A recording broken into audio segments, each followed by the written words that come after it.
Geography की इस lecture series के लेक्चर फर्स्ट में आज हम जो टॉपिक डिस्कस करने जा रहे हैं वो है universe and our solar system. आइए देखते हैं हम इस लेक्चर में क्या क्या पढ़ने जा रहे हैं। तो पहले हम पढ़ेंगे ओरिजिन ऑफ यूनिवर्स के बारे में। यूनिवर्स का ओरिजिन कहाँ से हुआ था। दूसरा जो टॉपिक है वो है हमारा सोलर सिस्टम किस तरह से बना था, how our solar system came into existence. तीसरी जो चीज है वो है facts about our solar system.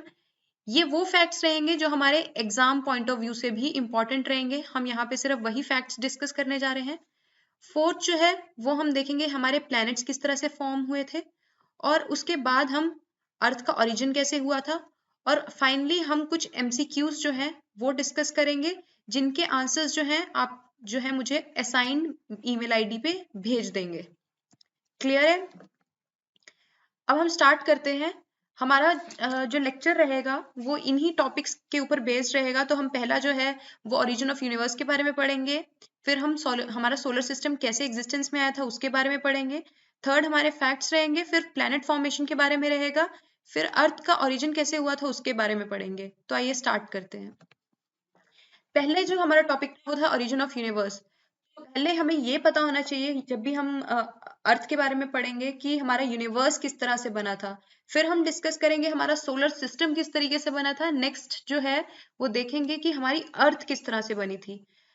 तो हमारा जो यूनिवर्स का ओरिजिन है उसके लिए बहुत सारी डिफरेंट थ्योरीज दी गई थी, बट जो मोस्ट एक्सेप्टेड थ्योरी है वो है हमारी बिग बैंग। जो बिग बैंग है that is most accepted theory.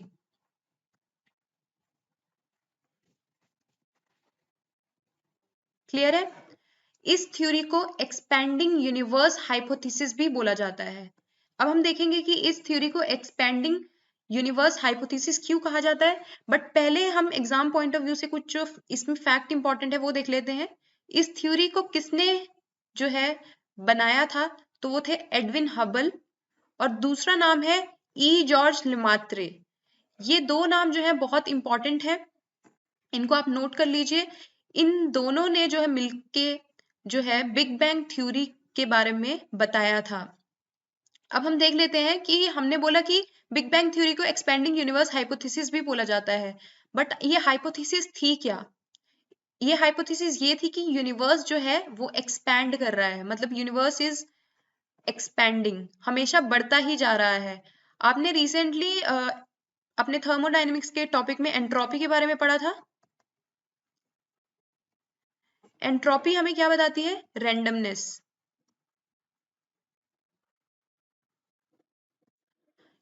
इसका मतलब है अगर यूनिवर्स हमारा जो है एक्सपैंड कर रहा है तो यूनिवर्स की जो एंट्रोपी है वो भी इंक्रीज कर रही होगी। क्लियर है?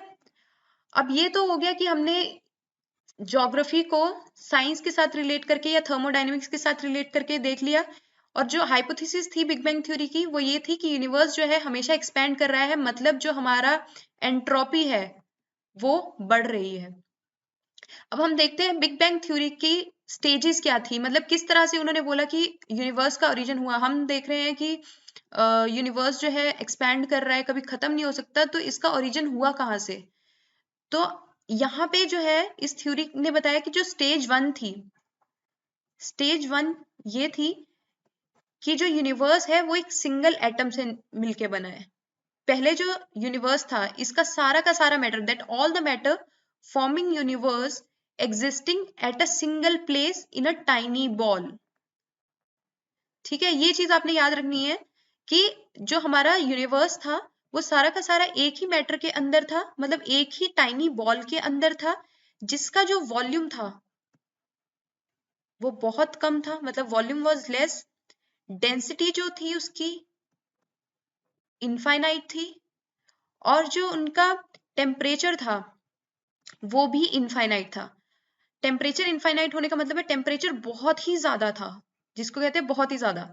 जब किसी चीज का टेम्परेचर बहुत ज्यादा होता है, अब आप किसी प्रेशर कुकर को देख लीजिए, क्या होता है अगर प्रेशर कुकर के अंदर टेम्परेचर बहुत ज्यादा है और आप उसको और हीट करे जा रहे हैं, तो कई बार आपने सुना होगा कि प्रेशर कुकर जो था फट गया।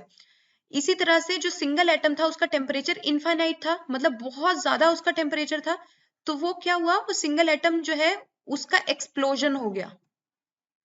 सिंगल एटम जो था वो सारा का सारा एक्सप्लोड हो गया, तो सारी की सारी जो एनर्जी थी वो मैटर में कन्वर्ट हो गई। जब वो मैटर में कन्वर्ट हो गई तो वो सारी की सारी एनर्जी जो थी मैटर की फॉर्म में एक्सपैंड करने लग गई। तो जब ये एक्सपेंशन हो रहा था तो एक्सप्लोजन के 3 मिनट के बाद जो था वो फर्स्ट एटम जो था वो फॉर्म हुआ था। इस तरह से 30,000 ईयर्स लगे थे। उसके बाद जो था हमारा यूनिवर्स ट्रांसपेरेंट हुआ था। उससे पहले जो था सब जगह गैसेस थी, सब जगह डस्ट पार्टिकल्स थे। क्लियर है? अब मुझे लगता है यहाँ पे किसी को कोई प्रॉब्लम नहीं होनी चाहिए, बट अगर किसी को कोई प्रॉब्लम है तो नेक्स्ट स्लाइड में मैं आपको बिग बैंग थ्योरी के बारे में कुछ एक पिक्चर शेयर करने जा रही हूँ। देखिए ये जो है हमारी बिग बैंग थ्योरी के बारे में बताती है। बिग बैंग थ्योरी की हाइपोथेसिस क्या थी? बिग बैंग थ्योरी की हाइपोथेसिस थी कि यूनिवर्स इज एक्सपैंडिंग। क्लियर है? वो बता रहा था कि यूनिवर्स जो है एक्सपैंड कर रहा है। यहाँ पे भी देखिए यूनिवर्स एक्सपैंड कर रहा है। ऐसी ही पिक्चर हमें मिलती है जब भी हम यूनिवर्स को देखते हैं, तो यूनिवर्स जो है एक्सपैंड कर रहा है। दूसरा ये था कि एक सिंगल एटम था। अब मैं मान के चल रही हूं कि ये हमारा जो है एक सिंगल एटम है। यहाँ पे जब एक्सप्लोजन हुआ तो सारी की सारी एनर्जी जो थी मैटर में कन्वर्ट हुई, वो डिफरेंट डिफरेंट डायरेक्शंस में गई। क्लियर है? सारी जो एनर्जी थी वो डिफरेंट डायरेक्शंस में गई एज अ मैटर की फॉर्म में, और तब से जो है ये एनर्जी जो है मैटर में कन्वर्ट हो रही है और यूनिवर्स जो है वो एक्सपैंड कर रहा है। क्लियर है? और इसके बाद जो है तब से लेके आज तक यूनिवर्स की जो एंट्रोपी है दैट इज इंक्रीजिंग। उसकी रैंडमनेस जो है वो भी बढ़ रही है, और यूनिवर्स का जो एक्सपेंशन है वो भी बढ़ रहा है। क्लियर है? अब मुझे लगता है इस स्लाइड के बाद सबको जो है वो बिग बैंग थ्योरी के बारे में जो है वो पता चल गया है। यहाँ पे कुछ और थ्योरीज भी हैं, अदर थ्योरीज और ऑल्सो देयर, जो हमें यूनिवर्स के ओरिजिन के बारे में बताती है। आप नोट कर लीजिए, उसको पल्सेटिंग थ्योरी कहते हैं। एक पल्सेटिंग थ्योरी है, second one is steady state theory,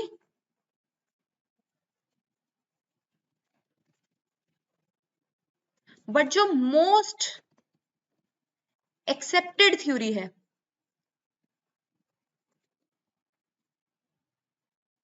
that is big bang theory. उसको बिग बैंग थ्योरी बोलते हैं, और वो हमने देख लिया किसने प्रोपाउंड की थी, तो वो करी थी हबल ने और लेमात्रे ने। क्लियर है? सिर्फ बिग बैंग थ्योरी से यही क्वेश्चन इंपॉर्टेंट है, और आपको ये पता होना चाहिए कि कौन सी और थ्योरीज हैं जो ओरिजिन ऑफ यूनिवर्स से रिलेटेड है। तो वो है हमारी pulsating theory, steady state theory और हमारी बिग बैंग थ्योरी। क्लियर है? अब हम नेक्स्ट स्लाइड की तरफ चलते हैं। अब जो नेक्स्ट स्लाइड है वो है हमारी how our solar system came into existence. हमारा सोलर सिस्टम किस तरह से बना था।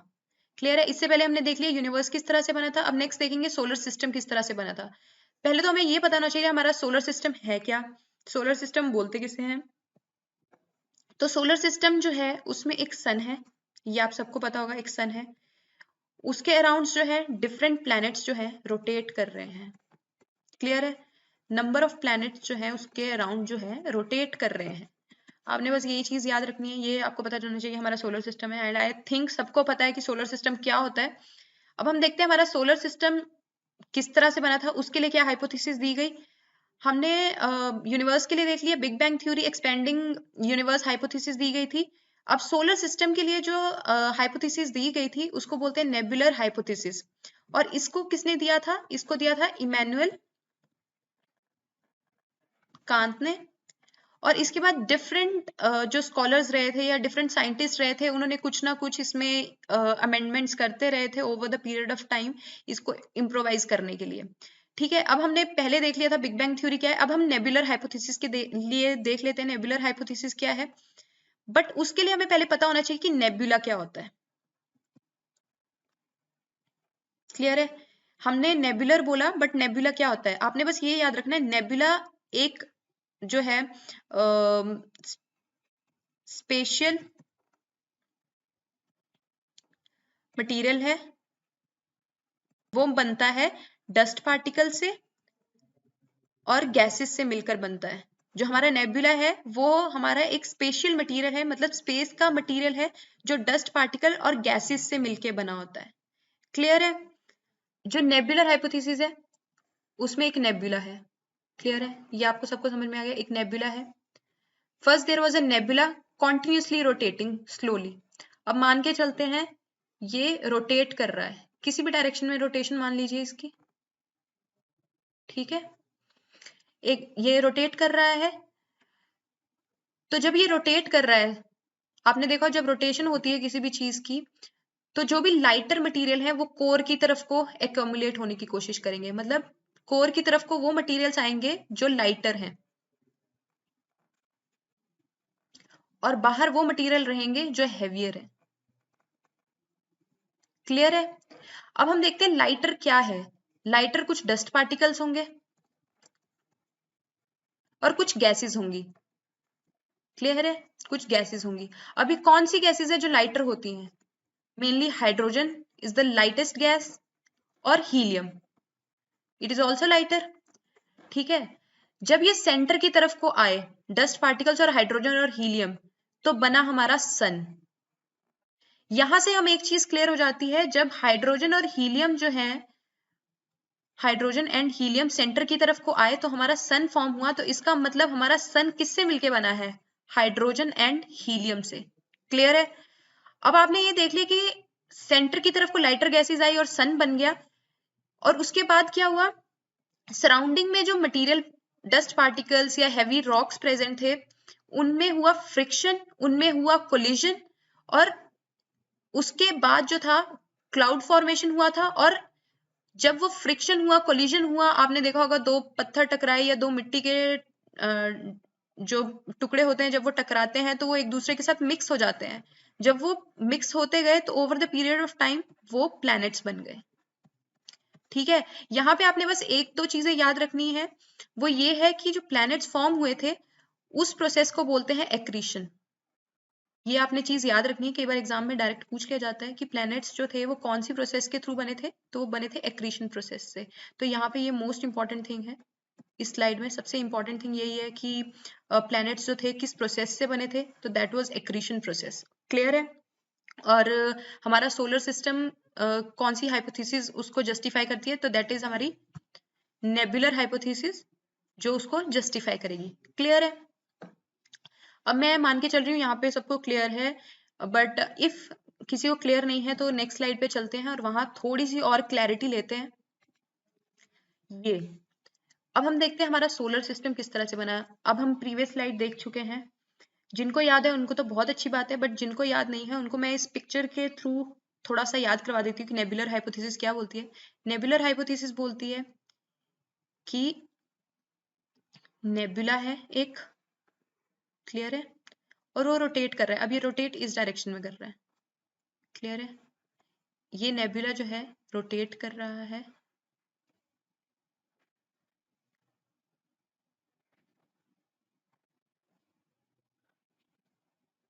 ये नेबुला जो है रोटेट कर रहा है। क्लियर है? जो लाइटर मटेरियल्स हैं, लाइटर डस्ट पार्टिकल्स या लाइटर गैसेस जो हैं वो अंदर की तरफ को आई। अब ये देखो, ये जो अंदर दिखा रहा है ये सन की तरह लग रहा है कि नहीं? चमक रहा है ना? सन की तरह लग रहा है ना? तो ये बनना है हमारा हाइड्रोजन से, हीलियम से, और हमारे लाइटर डस्ट पार्टिकल से। और उसके बाहर ये जो मटेरियल है, उसके बाद ये जो मटेरियल है या ये जो फ्लो कर रहे हैं, आप देखो ये वाइट वाइट आपको नजर आ रहे हैं, ये बीच में फ्लो कर रहे हैं, तो ये ओवर द टाइम फ्रिक्शन की वजह से एक दूसरे के साथ कोलाइड करेंगे, कोलिजन होता है इनके बीच में। ठीक है? और प्रोसेस ऑफ एक्रीशन से, मतलब एक्रीशन की प्रोसेस के थ्रू ये बन जाएंगे प्लैनेट्स। क्लियर है? अब हम एक बार पीछे जाके देख लेते हैं अपनी मेन स्लाइड पे कि हमने कौन कौन से क्वेश्चन जो थे वो डिस्कस करने थे। ये था, पहला था हमारा ओरिजिन ऑफ यूनिवर्स के बारे में, जिसके बारे में हमने देख लिया कि ओरिजिन जो है यूनिवर्स का वो बिग बैंग थ्योरी ने उस चीज को बताया। अदर थ्योरीज भी हैं जिसको स्टेडी स्टेट थ्योरी बोलते हैं या पल्सेटिंग थ्योरी बोलते हैं, जो यूनिवर्स के ओरिजिन के बारे में बताती है। नेक्स्ट जो है हमने सोलर सिस्टम के एग्जिस्टेंस के बारे में देखा था। तो उसके लिए जो हाइपोथेसिस दी गई थी दैट वाज नेबुलर हाइपोथेसिस। उसने हमें सिर्फ सन के फॉर्मेशन के बारे में नहीं बताया, उसने हमें प्लैनेट की फॉर्मेशन के बारे में और अर्थ के ओरिजिन के बारे में भी बताया। तो अभी तक हमने कौन कौन से क्वेश्चंस को जो है टैकल कर लिया है, तो वो है हमारे origin of universe, our solar system, planet formation और ओरिजिन ऑफ अर्थ। तो ये जो 4 क्वेश्चंस हैं ये हम अब तक डिस्कस कर चुके हैं। क्लियर है? अब बस आपने मुझे एक चीज बतानी है कि हमारे कितने प्लैनेट्स हैं। क्लियर है? आपने बस मुझे ये बात बतानी है हमारे कितने प्लैनेट्स हैं। अब कुछ फैक्ट्स देख लेते हैं सोलर सिस्टम के बारे में जो आपके एग्जाम पॉइंट ऑफ व्यू से इंपॉर्टेंट है। ये एग्जाम पॉइंट ऑफ व्यू से इंपॉर्टेंट है, वो अब तक आपकी अंडरस्टैंडिंग हो गई, ये एग्जाम पॉइंट ऑफ व्यू से इंपॉर्टेंट है। तो ये आपने जो है इस स्लाइड को या तो अपनी कॉपीज में नोट कर लीजिएगा या इस स्लाइड्स को आपको पीडीएफ फॉर्म में प्रोवाइड कर दिया जाएगा, तो आप इनको स्टोर करके भी रख सकते हैं। तो पहले जो है हमने पढ़ा था ओरिजिन ऑफ यूनिवर्स, जिसमें बिग बैंग थ्योरी के बारे में पढ़ा था। तो उसमें बस आपने ये याद रखना है गैलेक्सी जो ओरिजिनेट हुई थी वो सिंगल एटम से हुई थी। ये सिंगुलैरिटी वर्ड याद रखना है, जहां सिंगुलैरिटी वर्ड आएगा तो इसका मतलब वो बिग बैंग थ्योरी से जो है वो रिलेटेड है। आपको सबको पता होगा कि हमारी गैलेक्सी जहाँ पे हमारा प्यारा सोलर सिस्टम है वो कहाँ पे है, तो वो मिल्की वे गैलेक्सी में है। मिल्की वे गैलेक्सी को आकाश गंगा भी कहा जाता है।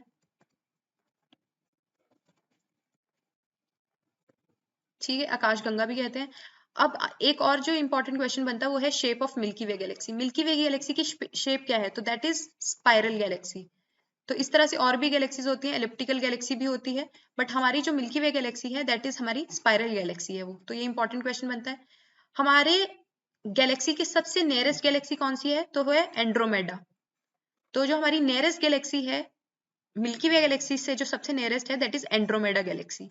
ये भी एक इंपॉर्टेंट क्वेश्चन बनता है।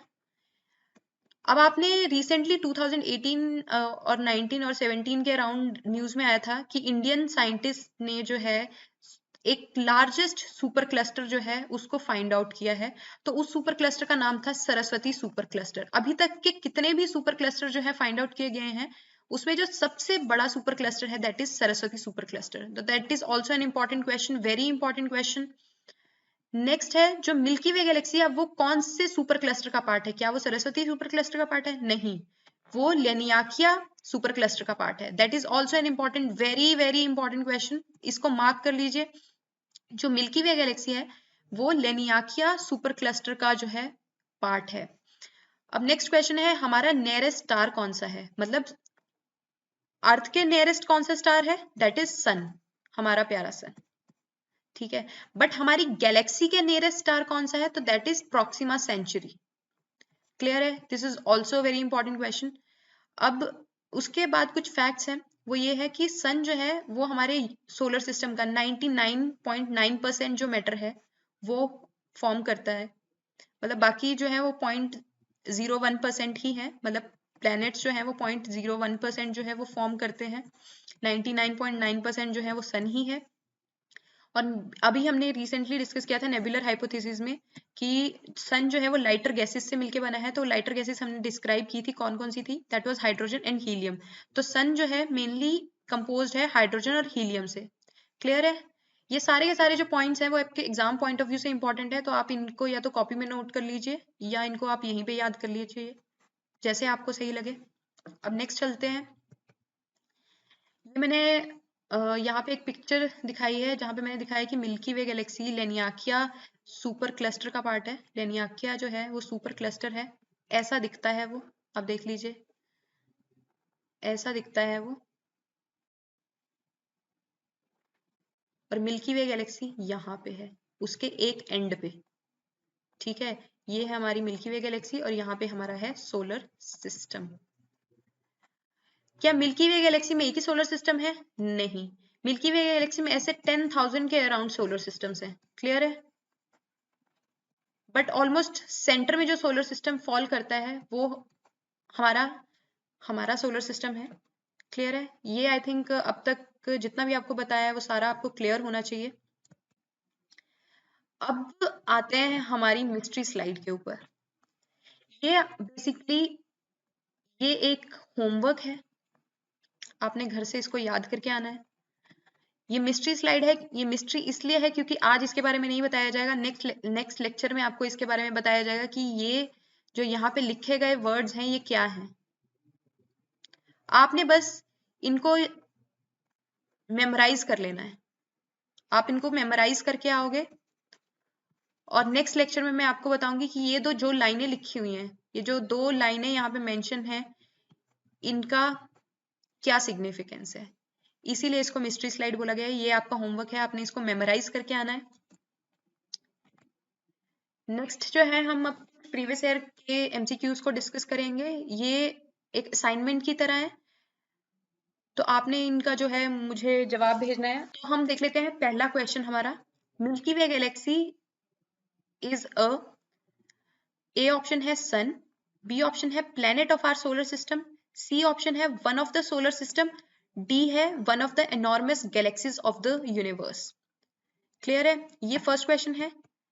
सेकंड क्वेश्चन है, which of the following theories is the most satisfactory theory of the origin of the earth, or sorry of the origin of the universe?